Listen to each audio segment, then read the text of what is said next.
घर में मरघट सी चुप्पी थी। सब कुछ समाप्त हो चुका था। अभी कुछ पल पहले जो थी अब वो नहीं थी। कुछ भी तो नहीं हुआ था उसे। बस जरा सा दिल घराया और कहानी खत्म। क्या हो गया बीना को? अरे अभी तो भली चंगी थी। सबके होठों पर यही वाक्य थे। लौट जाने वाली मेरी प्यारी सखी थी और एक बहुत अच्छी इंसान भी। न कोई तकलीफ न कोई बीमारी। कल शाम ही तो हम बाजार से लंबी चौड़ी खरीदारी करके लौटे थे। बीना के बच्चे मुझे देख दहाड़े मार कर रोने लगे। बस गले से लगे बच्चों को मैं मात्र थपक ही रही थी। शब्द कहाँ थे मेरे पास? जो उन्होंने खो दिया था उसकी भरपाई मेरे शब्द भला कैसे कर सकते थे? इंसान कितना खोखला, कितना गरीब है कि जरूरत पड़ने पर शब्द भी हाथ छुड़ा लेते हैं।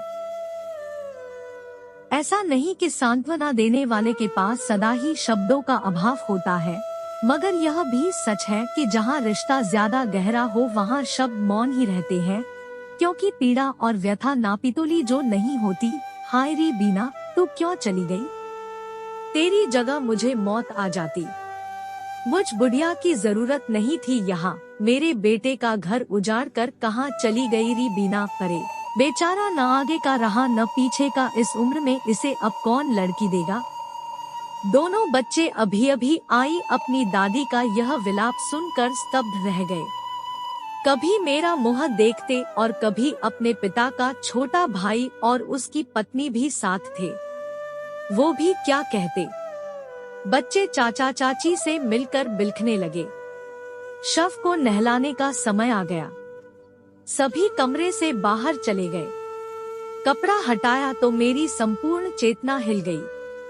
बीना उन्हीं कपड़ों में थी जो कल बाजार जाते हुए पहने थी। अरे इस नई साड़ी की बारी ही नहीं आ रही। आज चाहे बारिश आए या आंधी, अब तुम यह मत कह देना कि इतनी सुंदर साड़ी मत पहनो, कहीं रिक्शे में न फंस जाए। गाड़ी हमारे पास है नहीं और इनके साथ जाने का कहीं कोई प्रोग्राम नहीं बनता। मेरे तो प्राण इस साड़ी में ही अटके हैं। आज मुझे यही पहननी है। हंस दी थी मैं। सिल्क की गुलाबी साड़ी पहनकर इतनी लंबी चौड़ी खरीदारी में उसके खराब होने के पूरे आसार थे। भाई मर्जी है तुम्हारी। नहीं पहनो क्या? अगले पल बीना खुद ही बोली थी, वैसे तो मुझे इसे नहीं पहनना चाहिए। चौड़े बाजार में तो कीचड़ भी बहुत होता है, कहीं कोई दाग लग गया तो कोई सिंथेटिक साड़ी पहन लो न बाबा। क्यों इतनी सुंदर साड़ी का सत्यानाश करने पर तुली हो? अगले हफ्ते मेरे घर किटी पार्टी है और उसमें तुम मेहमान बनकर आने वाली हो, तब इसे पहन लेना। तब तो तुम्हारी रसोई मुझे संभालनी होगी। घी तेल का दाग लग गया तो किस्सा यह कि गुलाबी साड़ी न पहनकर बीना ने वही साड़ी पहन ली थी जो अभी उसके शव पर थी। सच में गुलाबी साड़ी वह नहीं पहन पाई। दाह संस्कार हो गया और धीरे धीरे चौथा और फिर 13वीं भी मैं हर रोज वहाँ जाती रही। बीना द्वारा संजोया घर उसके बिना सूना और उदास था। ऐसा लगता जैसे कोई चुपचाप उठकर चला गया है और उम्मीद सी लगती कि अभी रसोई से निकलकर बीना चली आएगी, बच्चों को चाय नाश्ता पूछेगी, पढ़ने को कहेगी, टीवी बंद करने को कहेगी। क्या क्या चिंता रहती थी बीना को। पल भर को भी अपना घर छोड़ना उसे कठिन लगता था। कहती कि मेरे बिना सब अस्त व्यस्त हो जाता है और अब देखो कितना समय हो गया। वही है, वह घर और चल रहा है। उसके बिना भी एक शाम बीना के पति हमारे घर चले आए। परेशान थे, कुछ रुपयों की जरूरत आ पड़ी थी उन्हें। बीना के मरने पर और उसके बाद आया गया इतना रहा कि पूरी तनख्वाह और कुछ उनके पास जो होगा सब समाप्त हो चुका था।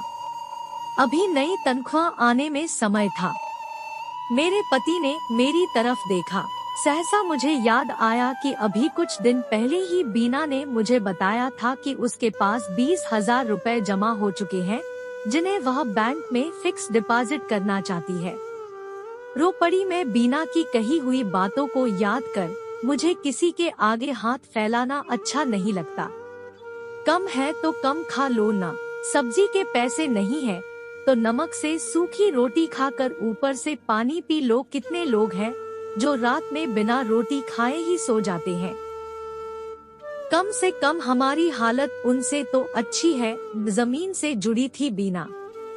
मेरे लिए उसके पति की आंखों की पीड़ा असहनीय हो रही थी। घर कैसे चलता है उन्होंने कभी मुड़कर भी नहीं देखा था। क्या सोच रही हो निशा? मेरे पति ने कंधे पर हथेली रख मुझे झकझोरा। आंखें पोंछ ली मैंने। रुपए हैं आपके घर में भाई साहब? पूरे 20,000 रुपए बीना ने जमा कर रखे थे। वह कभी किसी से कुछ मांगना नहीं चाहती थी, शायद इसीलिए सब पहले से जमा कर रखा था उसने। आप उसकी अलमारी में देखिए, वही होंगे 20,000 रुपए। बीना के पति चीख चीख कर रोने लगे थे। पूरे 25 साल साथ रहकर भी वह अपनी पत्नी को उतना नहीं जान पाए थे जितना मैं पराई होकर जानती थी। मेरे पति ने उन्हें किसी तरह संभाला, किसी तरह पानी पिलाकर गले का आवेग शांत किया। अभी कुछ दिन पहले ही सारा सामान मुझे और बेटे को दिखा रही थी। मैंने पूछा था कि तुम कहीं जा रही हो क्या? जो हम दोनों को सब समझा रही हो तो कहने लगी कि क्या पता मर ही जाऊं। कोई यह तो न कहे कि मरने वाली कंगली ही मर गई। तब मुझे क्या पता था कि उसके कहे शब्द सच ही हो जाएंगे। उसके मरने के बाद भी मुझे कहीं नहीं जाना पड़ा। अपने दाह संस्कार और कफन तक का सामान भी संजो रखा था उसने। बीना के पति तो चले गए और मैं किंकर्तव्य विमूढ़ सी सोचती रही। जीवन कितना छोटा और क्षणिक है। अभी मैं हूँ पर क्षण भर बाद भी रहूंगी या नहीं कौन जाने। आज मेरी जबान चल रही है। आज मैं अच्छा बुरा कड़वा मीठा अपनी जीभ से टपका रही हूँ। कौन जाने क्षण भर बाद मैं रहूं न रहूं। कौन जाने मेरे कौन से शब्द आखिरी शब्द हो जाने वाले हैं। मेरे द्वारा किया गया कौन सा कर्म आखिरी कर्म बन जाने वाला है कौन जाने। मौत एक शाश्वत सच्चाई है और इसे गाली जैसा न मान, अगर कड़वे सत्य सा मान लूं तो हो सकता है मैं कोई भी अन्याय कोई भी पाप करने से बच जाऊं। यही सच हर प्राणी पर लागू होता है। मैं आज हूँ, कल रहूं ना रहूं कौन जाने। मेरे जीवन में भी ऐसी कुछ घटनाएं घटी हैं जिन्हें मैं कभी भूल नहीं पाती हूँ। मेरे साथ चाहे अनचाहे जुड़े कुछ रिश्ते जो सदा कांटे से चुभते रहे हैं। कुछ ऐसे नाते जिन्होंने सदा अपमान ही किया है। उनके शब्द मन में आक्रोश से उबलते रहते हैं, जिनसे मिलकर सदा तनाव से भरती रही हूँ। एकाएक सोचने लगी हूँ कि मेरा जीवन इतना भी सस्ता नहीं है जिसे तनाव और घृणा की भेंट चढ़ा दूं। कुदरत ने अच्छा पति, अच्छी संतान दी है जिसके लिए मैं उसकी आभारी हूँ। इतना सब है तो थोड़ी सी कड़वाहट को झटक देना क्यों न श्रेयस्कर मान लूं। क्यों न हाथ झाड़ दूं तनाव से, क्यों न स्वयं को आक्रोश और तनाव से मुक्त कर लूं। जो मिला है उसी का सुख क्यों न मनाऊं, क्यों व्यर्थ पीड़ा में अपने सुख चैन का नाश करूं।